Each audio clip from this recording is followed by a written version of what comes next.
শারীরিকভাবে সুস্থ থাকলে এবং নতুন কোনো সমস্যার সৃষ্টি না হলে বিএনপি চেয়ারপারসন ও সাবেক প্রধানমন্ত্রী খালেদা জিয়া উন্নত চিকিৎসার জন্য আগামী 29 ডিসেম্বর লন্ডন যেতে পারেন। ওই দিন দিনের বেলায় কোনো এক ফ্লাইটে লন্ডনের উদ্দেশ্যে ঢাকার হযরত শাহজালাল আন্তর্জাতিক বিমানবন্দর ত্যাগ করতে পারেন তিনি। বেগম জিয়ার সঙ্গে তার ব্যক্তিগত ও মেডিকেল বোর্ডের কয়েকজন শীর্ষ চিকিৎসক যাবেন।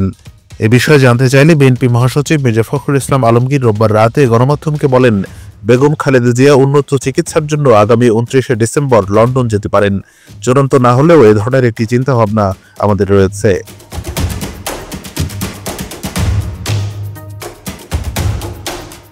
খালেদা জিয়া লিভার সিরোসিসে আক্রান্ত। চিকিৎসকরা জানিয়েছেন তার লিভার প্রতিস্থাপন প্রয়োজন।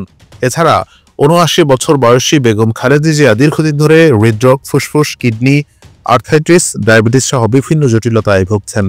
খালেদা জিয়ার ব্যক্তিগত চিকিৎসক ও বিএনপির স্থায়ী কমিটির সদস্য অধ্যাপক ডাক্তার এজেএম জাহিদ হোসেন গত 29 অক্টোবর সাংবাদিকদের জানান, উন্নত চিকিৎসার জন্য খালেদা জিয়াকে প্রথমে লং ডিস্টেন্স স্পেশালাইজড এয়ার অ্যাম্বুলেন্সে লন্ডনে নিয়ে যাওয়া হবে।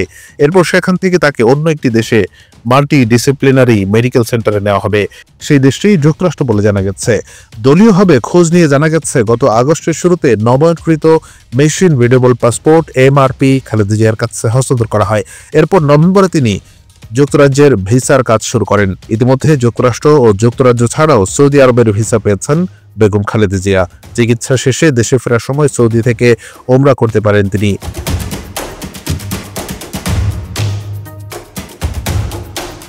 খালেদা জিয়ার সফর সঙ্গী হিসেবে ইতিমধ্যে অন্তত 15 জনের একটি তালিকা পররাষ্ট্র মন্ত্রণালয়ে দেওয়া হয়েছে। গত 30 অক্টোবর অন্তর্বর্তী সরকারের পররাষ্ট্র উপদেষ্টা মোহাম্মদ তৌহিদ হোসেন সাংবাদিকদের জানান, বিএনপির চেয়ারপারসন বেগম খালেদা জিয়া যুক্তরাজ্যে যাবেন এবং ওই দেশের ভিসা পাওয়ার জন্য সহায়তা দেবে পররাষ্ট্র মন্ত্রণালয়। সফরকারীদের মধ্যে বেগম জিয়ার পরিবার ও তার সহকারী রয়েছেন।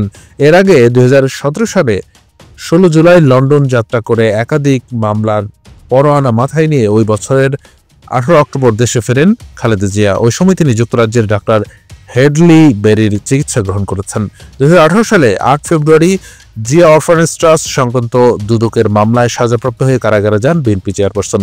পরে 2020 সালের মার্চে তৎকালীন আওয়ামী লীগ সরকারের নির্বাহী আদেশে শর্ত সাপেক্ষে বেগম জিয়াকে সাময়িক মুক্তি দেওয়া হয়। প্রতি 6 মাস পর পর তার সাময়িক মুক্তির মেয়াদ বাড়ানো হয়। চলতি বছরের 5 আগস্ট ক্ষমতার পট পরিবর্তন হলে পরদিন 6 আগস্ট বসুন্ধরার এভার কেয়ার হাসপাতালে চিকিৎসাধীন থাকা বেগম খালেদা জিয়ার স্থায়ী মুক্তির আদেশ দেন রাষ্ট্রপতি মোহাম্মদ শাহাবুদ্দিন।